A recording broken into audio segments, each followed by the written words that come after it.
On the eve of our July 4th long weekend, I'm joined by Jim Talon, former senator from Missouri. Hello, Jim. How's your weekend ahead looking?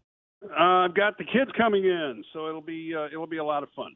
Okay. I wonder, Jim, before we go to current events, you are a student of history, as I am. I have visited with the fetching Mrs. Hewitt, President Lincoln's cottage, his summer residence during the Civil War up near the Wounded Soldiers Hospital in Northwest Washington on Rock Creek Church Road. Have you ever been there? I have never been there. No, I know it was his one getaway, his one way to get out of what he called all that blood. Right? He would get Right. away for a weekend. Right. Well, he would move there in the Soldiers' Home, summer. wasn't it called? Didn't he Yeah. call it the Soldiers' Home then? Yeah. And it's still there. There's still soldiers' home there. But the during the Civil War, the summers in D.C. are so awful. I know you've spent a lot of summers in D.C. It's the highest point in Northwest Washington. They would try and get out of the swampiness of it. I honestly have never spent a summer in D.C. in 30 years. It's miserable, Jim. It's absolutely miserable. Well, it's a lot like St. Louis, so I got used to it early in my life. It is very hot. It is very humid, and when you walk outside, on some days it feels like a blast furnace. There's a reason why everybody in Washington takes August off. Yeah, and it's getting Typically. there early this year, and boy, is it bad on allergies. But now I just would encourage everyone in D.C. The Lincoln Cottage is open. It only allows so many. You have to make a reservation, but it's really worth going to see where he would take his family. And they want to attack some of his memorials. That brings me to this: no one suffered who as much as Lincoln because of the war. His son died. He oversaw that. I mean, taking down Lincoln memorials, Jim Talent, is just crazy. It's scandalous. I can't criticize it enough. I think he was the greatest statesman in American history. His second inaugural address is one of the deepest reflections on both the spiritual level and the reflections of a statesman on the war. He reshaped the American Republic. He saved it, and he deserves all honor. And the people criticizing him don't know anything about him and couldn't hold a candle to him.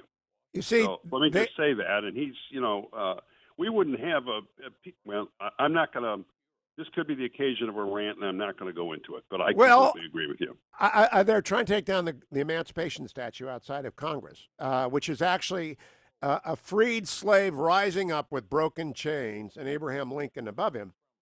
And Lincoln did not set out to be an abolitionist, right? He did not set out He to. hated slavery. He used to say, if anything is wrong, slavery is wrong.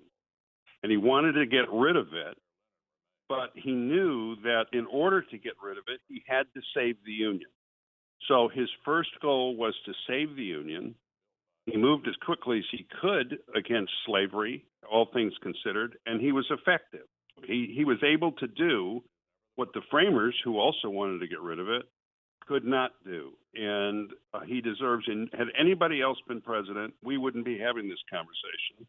Yeah, absolutely. I think God raised him up. You and I have a similar worldview about, and I think had he lived, we would not be going through what we're going through today. I think he And had that kind of wisdom. Grant followed him, and Grant has been attacked. And Grant was the man who imposed Reconstruction with the use of federal troops, and he is the man who took on the Ku Klux Klan. The people who are attacking Lincoln and Grant, we can talk. And by the way, I have a defense of Jefferson in Washington, which is that they put us on the path that Lincoln and Grant could finish. I do not defend Calhoun. I want the Confederate bases changed. I don't know where you on that. In fact, I'd change the Stennis, but I know that's being discussed in the White House. But this ahistorical approach to America is bad for America, Jim Talent. Yeah, I think a lot of the statutes and bases, et cetera, ought to be renamed. I'm pretty much where you are on that, but I don't want to do it in this context because the message that many, if not most, of the people behind the name changing thing right now is that American history and America is terrible. It's oikophobia, right? It's we hate the United States. We have a completely unbalanced view of its history. I think because that's what they were taught, and I don't want to go along with that message. Okay, so in a different context, like if the Department of Defense does get a commission and goes back and looks at everything, I'm fine with that. But in this context, the message they're sending is that the United States is and always has been a terrible country.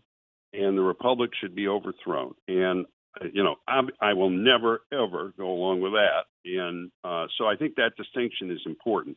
Very quickly, the Russian bounty story has been debunked, but the TDS-afflicted MSM will not let it go, Jim Talent. Are you surprised? Yeah, look, what has the press gotten right about Russia in the last 3 years? Here's the thing I want to add, and I know we're running out of time, but I haven't seen it in any of your interviews. You know, and I know that whenever there's a criticism of the government's intel, there are things they cannot say. The press has influence, but not responsibility. The government has responsibility, so they can't say everything that they could say without revealing sources they can't reveal. Okay, and that's part of the problem here. Jim Talent, I love your line. What has the press gotten right about Russia in the last 3 years? That's brilliant. Answer, not much. Jim Talent, have a great 4th of July. Always a pleasure to talk to you.